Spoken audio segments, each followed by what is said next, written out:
Prenez un banc de pierre, percez-y plusieurs trous. Sous le banc, faites passer un petit canal d'eau et voilà, vous avez les premières toilettes déjà utilisées par les Grecs il y a 2500 ans.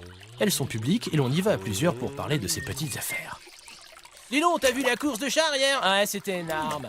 Les Romains, eux, faisaient passer un petit canal devant le banc. Ils y rinçaient l'éponge avec laquelle ils se nettoyaient le derrière. Le problème, c'est qu'il n'y avait pas de toilettes dans les maisons. Les gens modestes faisaient leurs besoins dehors ou utilisaient des pots de chambre. Au Moyen-Âge, on les vidait directement dans la rue. Attention en bas! Au XIVe siècle, les riches utilisaient des chaises percées, c'est-à-dire une chaise équipée d'un pot de chambre. Elles étaient plus confortables, mais il fallait toujours vider le pot. Alors en 1592 arriva le poète John Harrington. Oh, toilette divine, devant tant de blancheur, je m'incline.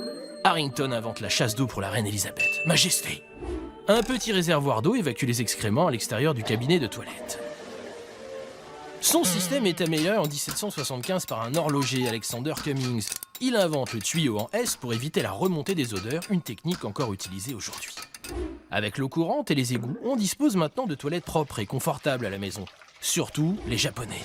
Leurs toilettes sont équipées d'un jet d'eau, d'une ventilation, d'une lunette chauffante et même d'une musique pour couvrir les bruits gênants.